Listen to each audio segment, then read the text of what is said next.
never came out. So eventually, he got tired of waiting and he went to the bar, where he drank some more. And he sat there at the bar, stewing over the fact that she wanted nothing to do with him. Towards the end of the night, he tried calling her again and again. That last time he called her was the 24th time he had called her that day. He called her for the 24th time, no answer. So, he decided to go back to her house. He had to ride back to her house. He was upset, he was angry, and he decided that he was going to act out on his emotions. He easily found everything he needed to make Molotov cocktails from what he had on him and what was right around him. If you don't know what a Molotov cocktail is already, it's the same thing as a firebomb that I mentioned earlier. It's a homemade bomb that you can make by filling a glass bottle with gasoline or any flammable liquid and attaching some kind of fuse, cloth fuse, whether it be a rag or a piece of a t-shirt. Shove that into the top of the bottle and you light it. And when you throw it and the bottle crashes, gasoline goes everywhere. And with that, the fire goes as well. Fire will engulf anything that the gasoline touches. And while the defendant made these bombs, he lit the fuse and he threw them through the window, bedroom window of the woman who would not love him back. And while Megan was fortunate enough to escape the fire, her daughter, Tamara Eigenbrock, burned to death. And that is why the defendant sits before you on charges of first-degree murder.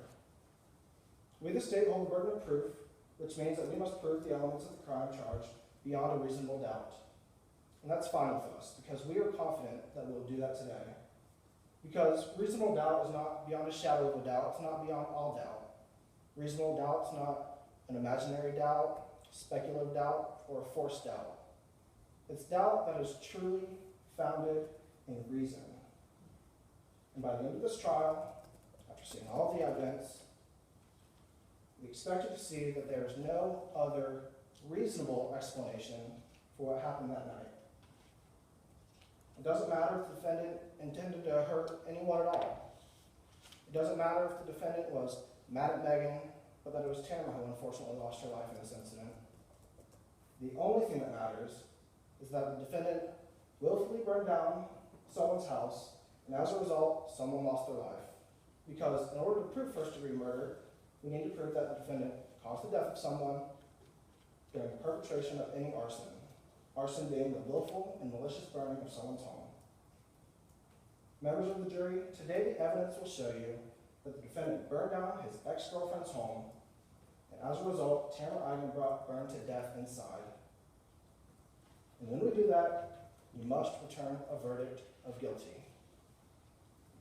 Today we're going to prove our case to you through two witnesses. First witness is Mary Dillinger, the lead detective on this case. Today we expect her to tell you that how, when she was called to the scene of the fire, dispatch told her to keep an eye out for the defendant.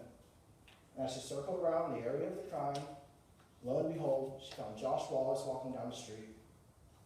Not far from a dirt path that leads through the woods, all the way to the back of a house right next door to Megan's, a house that the defendant himself used to live in. But I'll touch on more on that in a second. When the detective found the defendant smelled like gasoline, his shirt was ripped, his pants were muddy, and he had a lighter in his backpack. When the detective walked that path that led to the defendant's former residence, he saw glass Coke bottles littered along the path. When he got to the house that the defendant used to live in, he found an empty gas can under the house with fresh knuckle marks on the handle. Everything you need to make a Molotov cocktail right at his disposal. You're also going to hear from Tamara's mom, Megan. She's going to tell you about how in the early morning hours of July 20th, 2014, she was awoken by the sound of a firebomb crashing through her bedroom window. She's going to tell you how fire immediately engulfed her bedroom. As she ran out, she went to her daughter's room, tried to wake her up, but the door was locked, and she couldn't get her to open it. The smoke became too much, so she had to run outside in order to save her own life. She saw a police car driving by. When she ran out, she flagged the police officer down. She pleaded with him, "Please save my daughter. Please save her life." The officer bravely ran inside, but unfortunately the fire was too much, and Tamara unfortunately lost her life. We also expected her to tell you about her relationship with the defendant, how it was his behavior in the weeks leading up to the fire that made her believe that he was responsible for it. And after we've called our witnesses, the defense is going to have an opportunity to call witnesses of their own. And when they do, ask yourselves, are these witnesses credible? You see, Megan's lost everything in this fire. All her worldly belongings, her home, and most importantly, her daughter. But when you hear these witnesses testify for the defendant, ask yourselves, what do they have to gain from testifying here today?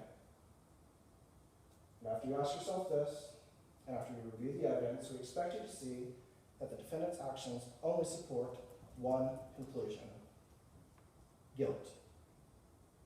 Members of the jury, the evidence is overwhelming. But please, do not mistake this evidence for coincidence. All right, defense.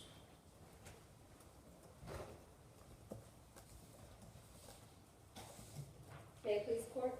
Yes. Members of the jury, the state has told you a story full of coincidences. But the truth is, these are just their assumptions. Assumptions supported by no evidence. Assumptions focused on the easiest and most convenient explanation. Assumptions that fail to ask the question, how can a man be in two places at the same time? On July 19th at 1:58 a.m., Joshua Wallace was at the Three Monkeys. Josh was trying to better his life and was meeting with someone to help him file an application for a new job. On July 19th, that same day, only 2 minutes later at 2 o'clock a.m., Megan Eigenbrock was struggling with a fire that had taken over her residence at 918 Spring Street. And sadly, this fire caused the death of her daughter. These two events, located over a mile away from each other. So why are we here today? Where is the connection? We are here because the state has charged Joshua Wallace with the tragedy of Megan Eigenbrock. The state has brought charges of arson and first-degree murder. But with these charges comes the heaviest burden in our legal system. The state must prove to you, beyond a reasonable doubt, that Josh willfully and maliciously burned an occupied dwelling, and that in the attempted perpetration of that act, killed someone. And to prove this beyond a reasonable doubt means that there can be no other reasonable explanation. And the state will not be able to meet this burden, because all they have are assumptions. You will see they will be unable to overcome the most difficult question in this trial. How can a man be in two places at the same time? They cannot answer this question because the only eyewitness and the only piece of evidence that shows Josh's location proves that he was not at Megan's house at the time of the fire. Instead, the state has relied solely on the emotional relationship between Josh and Megan to connect the two and create a crime. You see, Megan and Josh, they dated, or they used to date. But like many relationships, it didn't last, and the two broke up. Megan and Josh's breakup occurred 3 weeks prior to July 19th. Yet this is the one fact that the state has focused in on the most. And that's because when the state failed to find any evidence to connect anyone to this crime, they let their assumptions fill the holes and were quick to find someone to blame. They were quick to assume the ex-boyfriend did it. They were quick to blame Josh. But members of the jury, however heartbroken or devastated the state portrays Josh to be, that doesn't make him a criminal. In fact, the evidence will show you the exact opposite, that Josh was innocent, moving on with his life. He respected Megan and his breakup and worked hard at his new job, trying to make the best life he could for himself. are only two people who can tell us where Josh was. One of them saw him, and the other has hard evidence, and they are both testifying for the defense today. Now, Robert Saunders is the only eyewitness in today's case. He does not have to assume Josh's location because he saw him and he can tell us for certain where he was.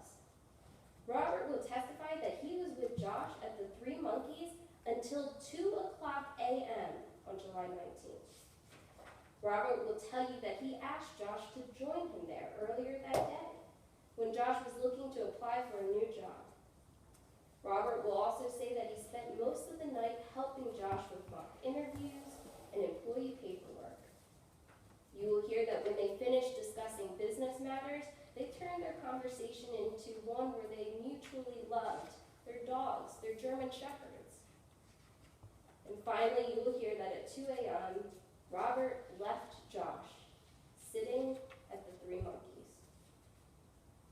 Additionally, we will have Josh's cell phone records, and you will hear from Michael Pennington, a data analyst who reviewed these records, and he will explain to you how cell phone towers work in locating a cell phone and ultimately the person using that cell phone. Now, Michael is an unbiased third party who does not have to assume because he has the hard evidence, and will tell you that Josh's cell phone records do not place him at 918 Spring Street at the time surrounding the fire. Instead, you will hear that Josh's cell phone records indicate that he was at least a mile away from Megan's home. Members of the jury, how can a man be in two places at the same time? He can't. That's why at the end of today's trial, when my co-counsel, Jacob Godwin, comes up here and reminds you that the only eyewitness and the only evidence to locate Josh places him nowhere near Megan's house at the time of the fire. And after he reminds you of this, he will ask you, as I am asking you now, to find the defendant, Josh Wallace, not guilty for first-degree arson and first-degree murder.